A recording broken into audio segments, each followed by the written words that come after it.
Sairam students, today we are going to continue with chapter number 10, the mouse. So all of you be ready with a pen and a notebook to write all the important points that we are going to learn today. Students, before we continue with this chapter, let us quickly revise whatever we have learned earlier. Theodoric mother was fond of him and had sheltered him from the harsh realities of life. One morning, Theodoric wants to travel. While traveling, he discovers that there is a mouse climbing up the leg of his pants. Theodoric was traveling on a train and his compartment was occupied by a co-passenger who happened to be a sleeping woman. Now, as the mouse wiggled its way into his clothing, Theodoric realized that the only way to free the mouse was to remove his clothing. However, he could not do so because of the woman in his compartment. Finally, he hung a rug as a makeshift curtain in his compartment, behind which he removed his clothes and freed himself of the mouse. However, the escaping mouse caused the rug to fall, waking the woman and revealing Theodoric in a semi-clothed state. Now, this is where we stopped last, right? So now, let us continue further. With a movement almost quicker than the mouse, Theodoric pounced on the rug, held it to his chin and retreated into the further corner of the carriage, waiting for the lady to say something. But she just stared silently at him. How much had she seen? Theodoric asked himself. And in any case, what on earth must she think of his present posture? Now students, here in this paragraph we understand when accidentally the mouse jumped on the curtain and the curtain came down, it was awkward and fearful situation for Theodoric. At the same time, the lady who was sleeping, she woke up and opened her eyes. For Theodoric, it was an extremely fearful situation, and ashamed in a more faster manner, more quicker than a mouse, he picked up the rug and held it to his chin. And he moved back in the corner of the carriage, assuming that the lady might say something. But she just stared silently at him. Looking at her expression, Theodoric thought, and he started asking himself, what this lady might be thinking about me? What on earth must she think of this present posture? Let's read ahead. I think I have got a chill, he ventured desperately. Really? I'm sorry, she replied. I was just going to ask you if you could open this window. In fancy, it's malaria, he added, his teeth chattering slightly, as much from frightened as from a desire to support his theory. Now students, here in this paragraph, the word venture means dare to say. Here we understand when Theodoric was assuming what that lady might be thinking about him at that very moment, Theodoric planned to lie so that he can give some excuses for hiding behind the rug. So, before the young lady could ask him anything, Theodoric started giving excuses and said, I think I have got a chill. That is, I think I am suffering from malaria fever. For this, the lady apologized and said that she was just about to ask him to open the window. And now, for this, Theodoric elaborates and replies that he is suffering from malaria and to prove that he is suffering from malaria, he acted as if his teeth are chattering. Now, let's read ahead. I have got some brandy in my hold all. If you'll kindly reach it down for me, said his companion. No, thank you. I never take anything for it, he assured her earnestly. Now students, here the word earnestly means in a serious and sincere way. Then the word hold all means a large rectangular bag with handles and a shoulder strap used for carrying clothes and other personal belongings. Now students, here we understand when Theodoric lied and gave an excuse that he is suffering from malaria. So as a courtesy, the lady asked him for a help to get her handbag down, which was kept on the top carriage, so that she can offer him brandy. Now here student, brandy works as a medicine when someone feels very cold. But now students, here do you think Theodoric must have understood as why this young lady is asking for help again and again? No, Theodoric was only busy with his own problem. He was least bothered to understand others' condition and requirement. So, when she asked him to help to open the window or to bring the handbag down, Theodoric refused in a serious and a sincere manner by saying that he had never take anything for it. It means I don't take any medicine for it. Now let's read ahead students. I suppose you caught it in the tropic. Theodoric felt that even the malaria was slipping from him. He wondered if it would be possible to tell her the truth in small installments. Are you afraid of mice? He asked, growing, if possible, redder in the face. Now students, here in this paragraph we understand when Theodoric said he was suffering from malaria, at that moment the woman offered him brandy as a medicine which he refused to accept. And then later she said that you might have caught it in the tropic. That is, particularly in a typical area where hygiene is not maintained, and he must have got suffered from there. Now here, after listening to this, he felt that even the malaria excuse was slipping from him. That is, he felt that giving excuse of malaria was not working.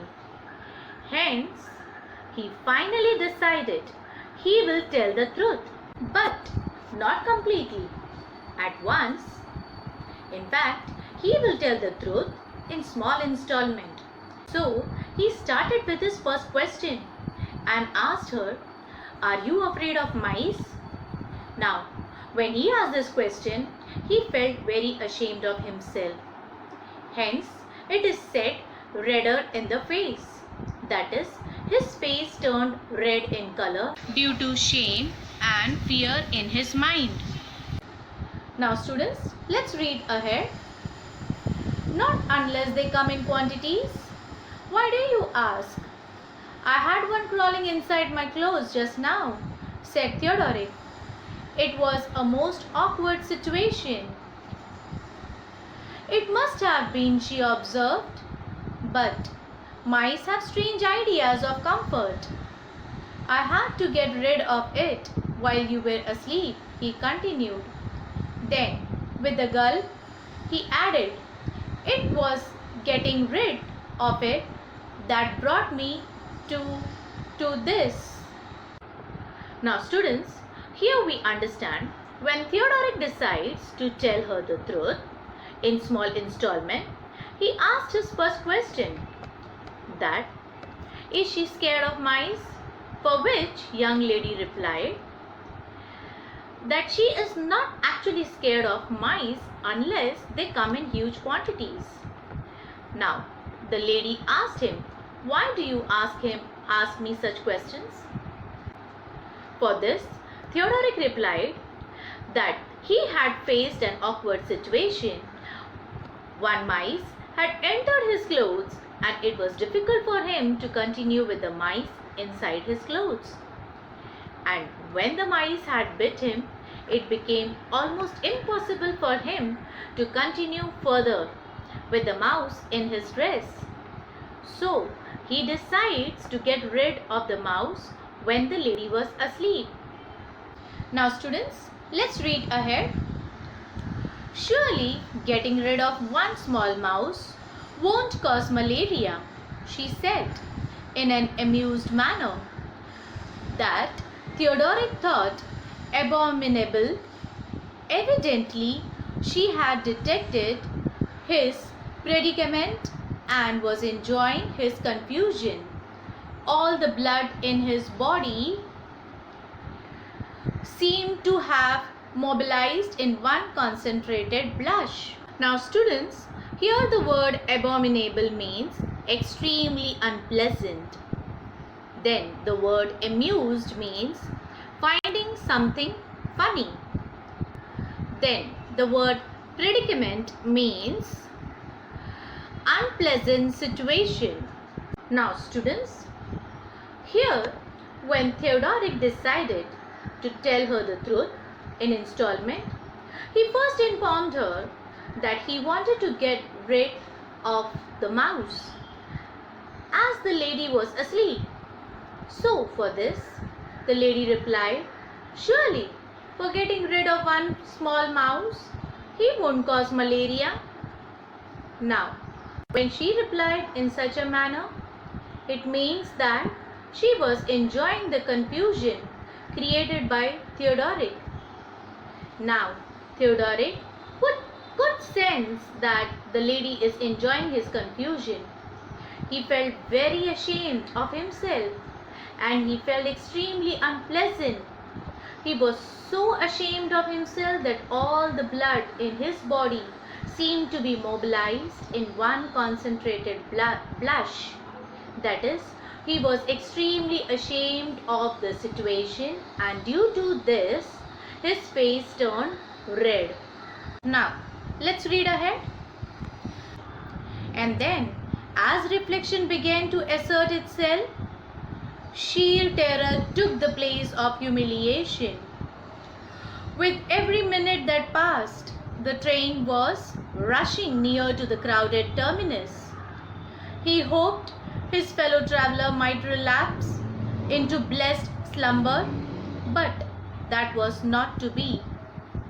Now students, here the word relapse means go back to. Then the word slumber means deep sleep. Now students, here in this paragraph we understand, till now he was feeling ashamed of his awkward situation. But as soon as he realized the train nearing the station, he had a feeling of fear now. And as the train was moving very fast towards the station, he wondered if the woman could go back to deep sleep. Then he can get a chance to wear his clothes. But this did not happen as he was not so blessed. Now students, let's read ahead. "I think we must be getting near now," she presently observed. Theodoric had already noted with growing terror the stacks of small ugly dwellings that heralded the journey's end. The words acted as a signal. Now, here students, as the train kept on moving nearer and nearer towards the station, the woman could sense the surrounding and she said Theodoric that she thinks that the station is getting nearer now. And this Theodoric was already aware by looking at the outside scene before the station.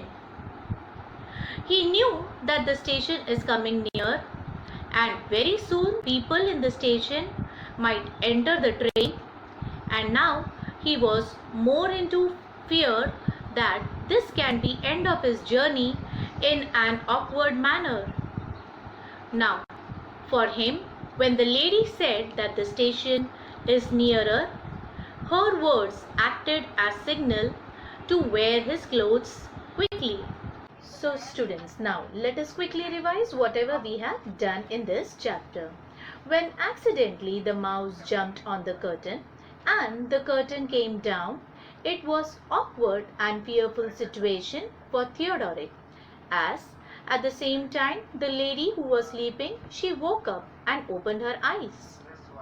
Theodoric was so ashamed that he picked up the rug and held it to his chin, and he moved back in the corner of the carriage, assuming that the lady might say something, but she stared silently at him. Theodoric gave excuse that he is suffering from malaria, so as a courtesy, the lady asked him to help to get her handbag down, which was kept on the top of the carriage, so that she can offer him brandy. Somehow Theodoric denied. Theodoric was not only busy with his own problem, but he was least bothered to understand others' condition and requirement. So when she asked him to help her for opening the window and to bring the handbag down, Theodoric refused in a sincere manner. Theodoric was feeling ashamed of his awkward situation, but when he saw that the woman was enjoying his confusion, his feeling of shame turned into humiliation. And as the train was moving very fast towards the station, he wondered if the woman would go back to deep sleep, then he will get a chance to wear his clothes, but this did not happen as he was not so blessed. Alright students, I will stop this session here and we will continue with the same chapter in a next online session. So, there's an assignment for you all. You will be getting a link. You need to click on that link, complete your assignment and then click on submit button. Alright, see you again. Saira.